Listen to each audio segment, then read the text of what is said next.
ghost to ghost. They found you in that bus.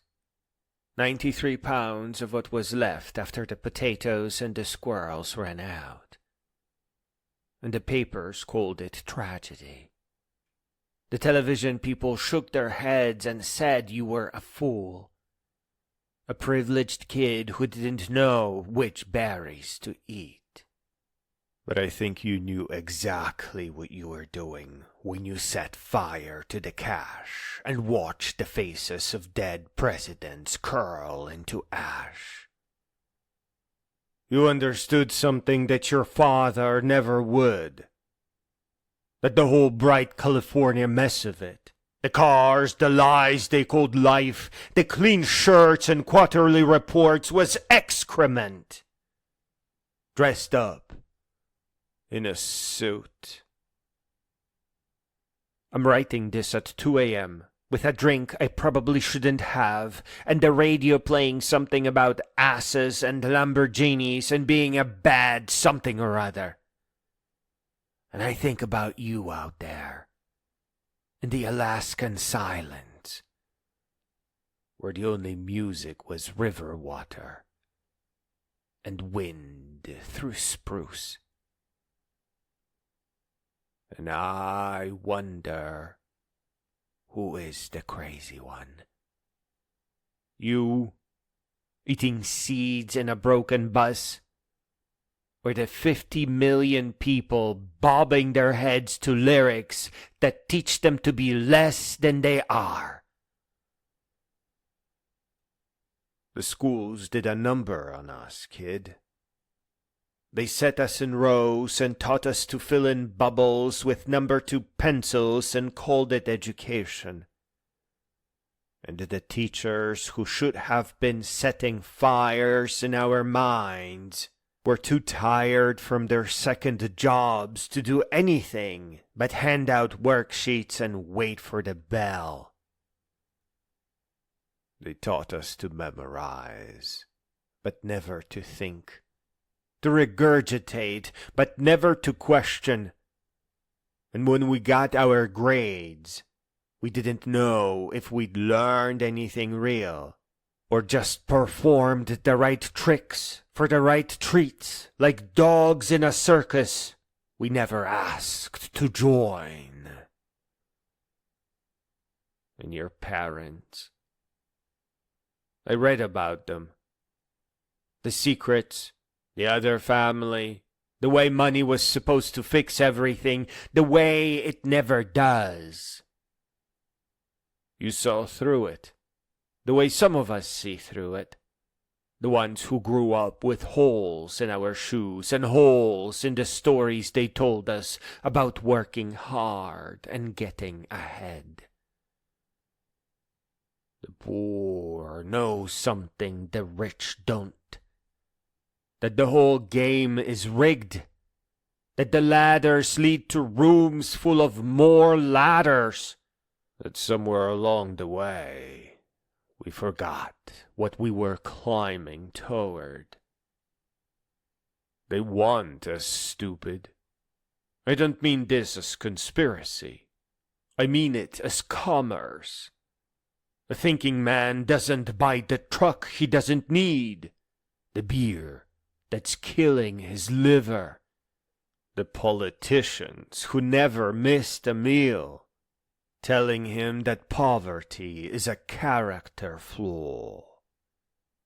A thinking woman doesn't believe that her worth is in her waistline, that romance looks like the movies, that the right mascara will fix the emptiness. They've been cultivating in her since she was 5 years old, watching princesses wait for rescue.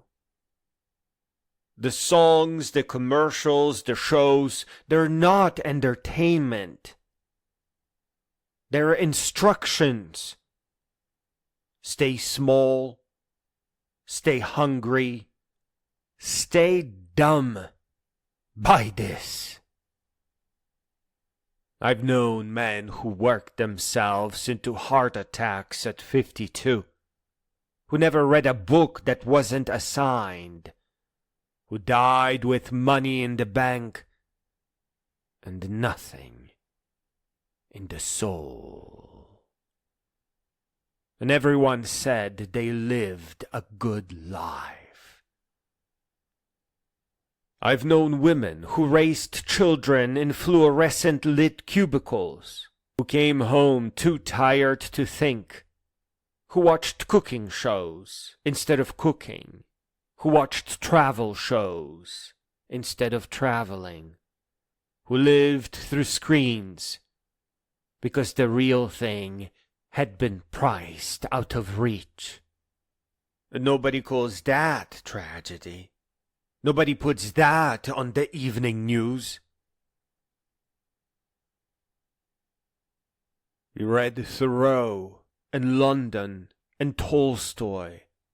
You went to the woods because you refused to discover at the end that you had not lived.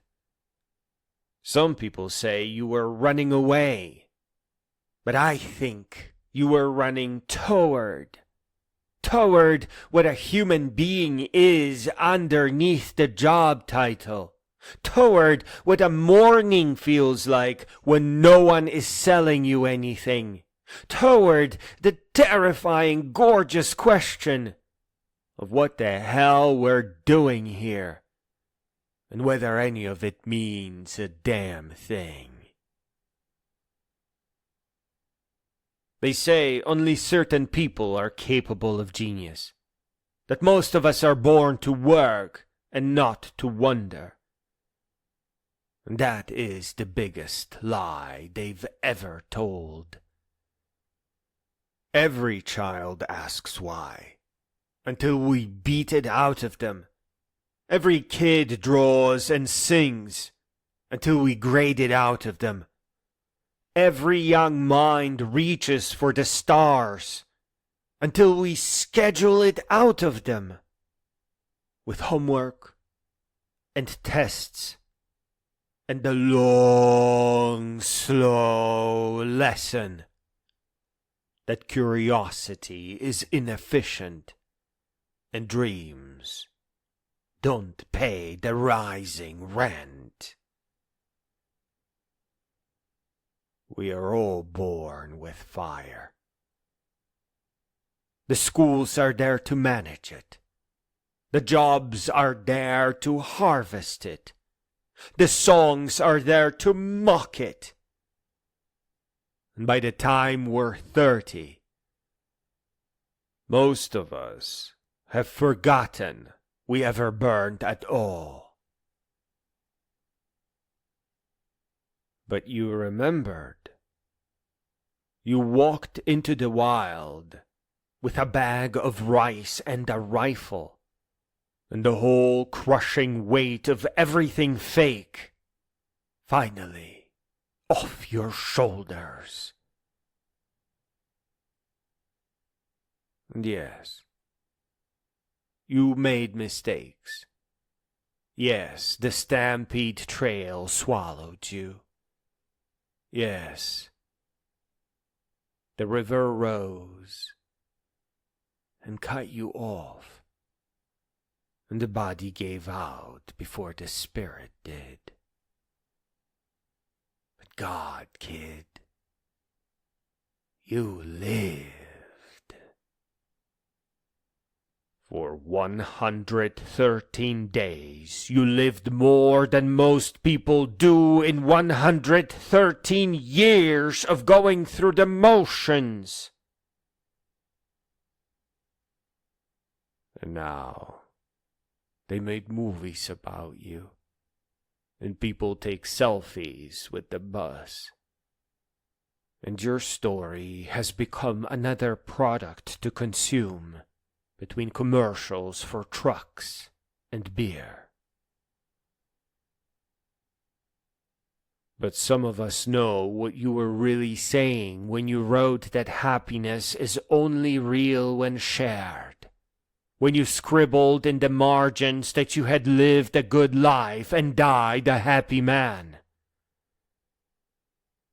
You were saying that the treasure isn't in the inauthentic prestige, that the answer isn't in the office, but somewhere out there, past the billboards and the bullshit, there is something true and worth walking toward, even if it kills you. I'm still at this desk. It's almost 4 now. The drink is empty, and the radio has moved on to another song about nothing.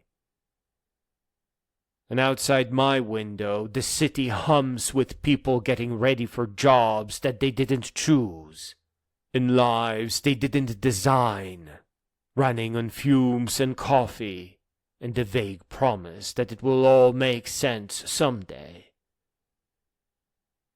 And I think of you, in the sleeping bag, writing your last words to whoever might find you. And I want to tell the young ones, listen. The television is lying.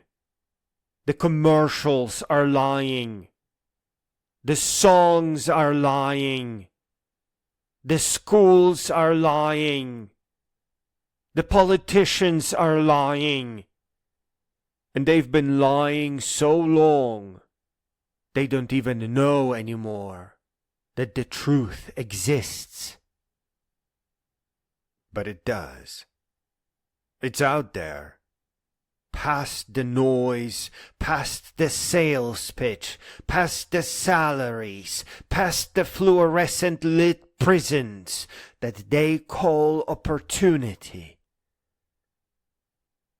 It's in books by dead philosophers, and walks through actual forests, and conversations that last until morning, and the terrifying freedom of asking, what if everything they taught me was wrong?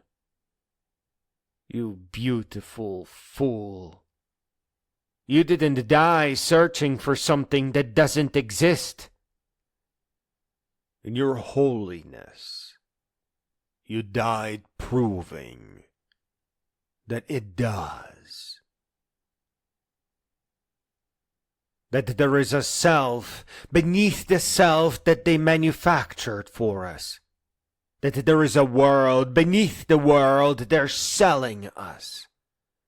That there is a life beneath the life of quiet desperation. And it's worth everything, everything, to find it. The sun is coming up now. I should sleep. But I keep thinking about you walking into that green nowhere.